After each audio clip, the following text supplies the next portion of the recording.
Good morning students, मैं अंजू श्रीवास्तव, आपकी Hindi teacher. Hindi ई classes में आप सबका वेलकम है।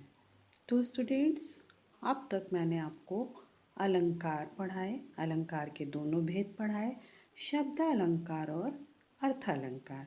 अब हम आइए कुछ प्रमुख अलंकारों के अंतर के बारे में आपको बताते हैं। चलिए आइए जानते हैं कुछ प्रमुख अलंकारों में अंतर। तो हमारा सबसे पहला अलंकार है यमक और श्लेष अलंकार में अंतर। दोनों अलंकार मैं आपको पहले पढ़ा चुकी हूँ। एक बार फिर से आपको बता रही हूँ कि काव्य में यमक अलंकार होने के लिए एक ही शब्द की कम से कम 2 बार आवृत्ति होनी ज़रूरी है और हर बार उस शब्द का अर्थ अलग अलग होता है। जैसे कनक कनकते सौगुनी माँ दट्टा दिखाए, या खाए बौराए नर, या पाए बौराए। तो स्टूडेंट्स, अर्थात यमक अलंकार में एक ही शब्द एक से अधिक बार आता है और हर बार उसका अर्थ अलग अलग होता है। तो जैसे इस उदाहरण में आप देख रहे हैं कि कनक कनक शब्द 2 बार आया है और दोनों बार उसके अर्थ में भिन्नता है। जैसे कनक शब्द की पद्य के उदाहरण में आप देख सकते हैं कि कनक शब्द की 2 बार आवृत्ति हुई है, अर्थात 2 बार आया है। पहली बार कनक का मतलब धतूरा है, तो दूसरी बार कनक का मतलब स्वर्ण है। एक शब्द की 2 बार आवृत्ति हुई एवं दोनों बार शब्द का अर्थ अलग अलग निकला। इससे पता चलता है कि यह यमक अलंकार का उदाहरण है। तो चलिए अब हम आपको श्लेष अलंकार के बारे में बताते हैं। तो यमक अलंकार की विशेषता क्या हुई कि 2 बार शब्द की आवृत्ति होना और दोनों बार उसके अर्थ अलग अलग होना, ये यमक अलंकार की विशेषता है। अब श्लेष अलंकार के माध्यम से हम आपको बताते हैं कि दोनों में क्या अंतर है। जो रहीम गति दीप की कुल कपूत गति सोए, बारे उजियारे करे बढ़े अंधेरो होए। तो ऊपर दिए उदाहरण में जैसा कि स्टूडेंट्स आप देख सकते हैं कि बारे शब्द एवं बढ़े शब्द एक एक बार आए हैं, लेकिन इन दोनों शब्दों के एक से ज़्यादा अर्थ निकल रहे हैं। तो स्टूडेंट्स, यही श्लेष अलंकार की विशेषता है कि इसमें एक शब्द एक ही बार आता है, लेकिन उसके अर्थ अलग अलग होते हैं। जैसे बारे का अर्थ बचपन भी होता है एवं दीपक का जलना भी होता है। इसी तरह बढ़े का मतलब आयु का बढ़ना भी होता है एवं दीपक का बुझना भी होता है। तो इस तरह से एक ही शब्द के विभिन्न अर्थ निकलना श्लेष अलंकार की विशेषता होती है। अतः यह उदाहरण श्लेष अलंकार के अंतर्गत आएगा। तो स्टूडेंट्स, आई थिंक आपको अच्छे से अंतर समझ में आ गया होगा। फिर भी एक और उदाहरण के माध्यम से मैं आपको ये बताती हूँ कि यमक शब्द अलंकार में एक शब्द एक से अधिक बार प्रयोग होता है और प्रत्येक बार उसका अर्थ अलग होता है। जैसे नगन जड़ाती थी वे नगन जड़ाती हैं, तो यहाँ पर नगन जड़ाती हैं शब्द 2 बार प्रयुक्त हुआ है। प्रथम बार प्रयुक्त शब्द का अर्थ है कि मुगलों की स्त्रियां पहले अपने वस्त्र आभूषणों में रत्न और नग जड़वाया करती थी, किंतु अब शिवाजी ने उन्हें दर दर भटकने को विवश कर दिया है, इसलिए वस्त्रों के अभाव में वे नग्न अर्थात शीत से कांप रही हैं। और दूसरी बार प्रयुक्त शब्द नगन का अर्थ है जड़ाती हैं, अर्थात वस्त्र विहीन होने के कारण वे शीत से कांप रही हैं। तो पहली बार नगन जड़ाती का मतलब नगों से जड़े हुए वस्त्राभूषण पहनती थी और दूसरी बार वो वस्त्र कम होने के कारण ठंड से कांप रही हैं। अब श्लेष अलंकार में मैं आपको पहले ही बता चुकी हूँ कि शब्द का प्रयोग एक बार ही होता है, किंतु अर्थ एक से अधिक होते हैं।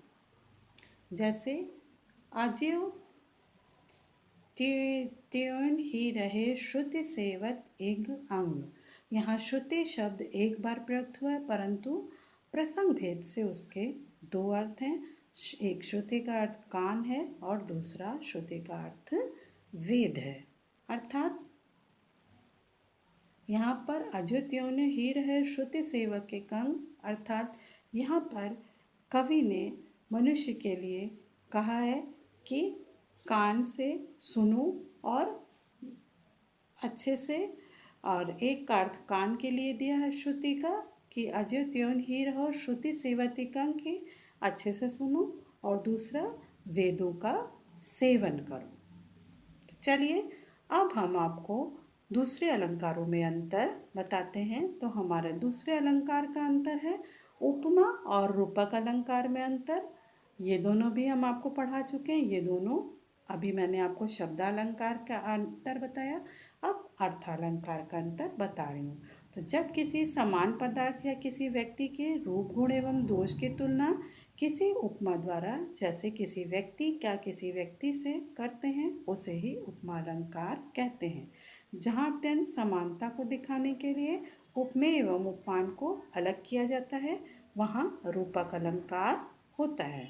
जैसे देखिए, उपमा में उपमेय और उपमान में समानता बताई जाती है। जैसे हरिपद कोमल कमल से, यहाँ ईश्वर के चरणों की समानता कमल की कोमलता से की गई है। जबकि रूपक में उपमेय पर उपमान का अभेद आरोप हो जाता है। यथा मन मधुकर पन कै तुलसी रघुपति पद कमल बसे हों, यहाँ पर मन पर भ्रमर का तथा पद पर कमल का अभेद आरोप किया गया है। अर्थात मन को ही भौरा और पैरों को कमल ही बना दिया गया है, अतः उसका रूप दे दिया गया, इसलिए यहाँ रूपक अलंकार है। इसी तरह एक और आसान उदाहरण से मैं आपको बताती हूँ कि अगर कहा जाता है चंद्रमुख या मुख चंद्रमा के समान सुंदर है, तो वो उपमा अलंकार होता है। लेकिन अगर हम मुख को ही चंद्र बना देते हैं, अर्थात उसका मुख चंद्र है,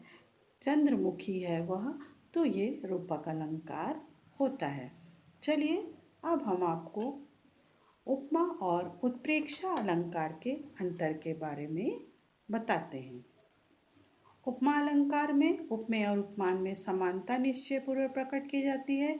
जैसे मुख चंद्रमा के समान सुंदर है, यहाँ मुख उपमेय और चंद्रमा उपमान में सुंदरता समान धर्म के स्थान पर समानता स्थापित की गई है। जबकि उत्प्रेक्षा अलंकार में उपमेय और उपमान में समानता की संभावना प्रकट की जाती है, वो निश्चित रूप से स्थापित नहीं की जाती। अर्थात उपमा अलंकार में किसी को किसी के समान बताया जाता है, जैसे मुख चंद्रमा के समान सुंदर है, लेकिन उत्प्रेक्षा अलंकार में समान न बताकर केवल समानता की संभावना या कल्पना ही प्रकट की जाती है, निश्चित रूप से ऐसा नहीं कहा जाता। चलिए उदाहरण के माध्यम से मैं आपको ये बताती हूँ। उपमा और उत्प्रेक्षा अलंकार में अंतर। उपमा में उपमेय और उपमान की समानता गुण धर्म क्रिया आदि के आधार पर बताई जाती है। जैसे फूलों सा चेहरा तेरा, यहाँ चेहरे मुख की तुलना फूलों से कोमलता के कारण की गई है।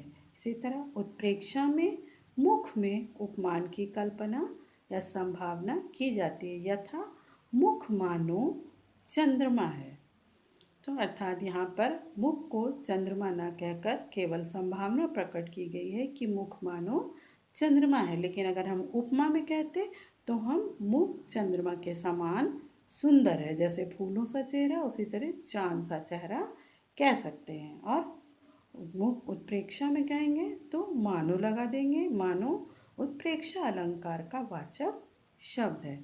तो स्टूडेंट्स, आई थिंक अब आपको अनुप्रास और यमक और श्लेष में, उपमा और रूपक में, उपमा और उत्प्रेक्षा में अच्छे से अंतर समझ में आ गए होंगे। तो नेक्स्ट क्लास में स्टूडेंट्स हम फिर मिलेंगे। तब तक के लिए आपके वीडियो में जो भी कंटेंट है वो, और जो भी आपकी प्रैक्टिस शीट में एक्सरसाइजेज और क्वेश्चन आंसर हैं वो अपनी फेयर कॉपी में नोट करिए, प्रैक्टिस करिए और लर्न करिए। Take care and stay home.